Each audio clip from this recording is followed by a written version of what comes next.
அண்ணன் எடப்பாடியார் அவர்களோட ஆட்சி உங்களுக்கு எப்படி இருந்துச்சு? 4 ஆண்டு 6 மாத காலம் சிறப்பான ஆட்சி கொடுத்தாரு இல்லைங்களா? அருமையா இருந்தது இல்லையா? அருமையா இருந்தது. 2500 ரூபாய் பொங்கல். இன்னைக்கு வந்து கள்ளக்குறிச்சியில மருத்துவ கல்லூரி வருதுன்னா நம்ம அண்ணன் எடப்பாடியார் அவர்கள் தான் காரணம். அந்த ஆட்சியில சிறப்பா இருந்துச்சு.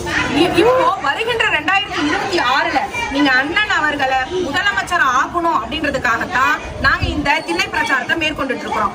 2026ல அண்ணன் அவர்கள் ஆட்சிக்கு வந்தாரு அப்படின்னா நீங்க உங்களுக்கு 10 வாக்குறுதிகள் அட்ராக்டிவா கொடுத்திருக்காங்க. முதல் வாக்குறுதி என்னன்னா குலவிளக்கு திட்டம். அனைத்து குடும்ப அட்டைதாரர்களுக்கும் மாதந்தோறும் 2000 ரூபாய் சரிங்களா உங்களோட அக்கௌண்ட்டுக்கு கிரெடிட் பண்ணப்படும். இரண்டாவது வாக்குறுதி என்ன அப்படின்னு பாத்தீங்கன்னா கேஸ் சிலிண்டர் இருக்கு இல்லைங்களா?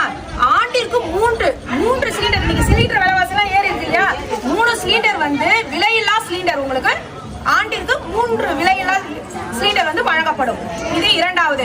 மாணவர்கள் நலனில் அதிமுக மாணவர்களுக்கு கல்வி கடன் அது அனைத்தும் அரசே வந்து சேரும்ன்ற மாதிரி கல்வி கடன் தள்ளுபடி அறிவிச்சிருக்கிறார். மூன்றாவது ஜல்லிக்கட்டு. அதுல ஏதாவது அசம்பாவிதம் நடந்தா அந்த குடும்பத்திற்கு 10 லட்சம் சரிங்களா? 5 லட்சம் அதாவது 5 லட்சத்திற்கு மேற்பட்ட மகளிர்களுக்கு வந்து இருசக்கர வாகனமாக 25,000 ரூபாய் மானியம் கிரெடிட் பண்ணப்படும் அவங்க அக்கௌண்ட்ல சரிங்களா? சோ கிட்டத்தட்ட நான் அதே மாதிரி கான்கிரீட் வீடு இங்க வர நீட்டுக்கும் பார்த்தேன். ஏழை எளிய மக்கள் நிறைய பேர் இருக்கிறாங்க. அவங்களுக்குலாம் கான்கிரீட் வீடு கட்டி தரப்படும் வாக்குறுதி கொடுத்திருக்கிறாரு. ஆமா சோ கான்கிரீட் வீடு கட்டி தரப்படும் சொல்லியிருக்கிறாரு.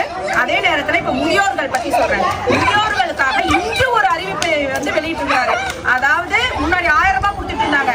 அந்த ஓய்வூதிய திட்டம் வந்து முதியோர் ஓய்வூதிய திட்டம் வந்து இப்ப இன்னைக்கு 2000 ரூபாய் உயர்த்தி தரப்படும் வாக்குறுதியும் கொடுத்திருக்கிறாரு சரிங்களா? அதுக்கப்புறம் சிறுபான்மையர் பத்தி வரேன். சிறுபான்மை வகுப்பை சார்ந்த மகளிர் வந்து சுய தொழில் பண்ணணும் அப்படின்னா வட்டியில்லா கடன் வழங்கப்படும் அப்படின்னு சொல்லியிருக்காரு.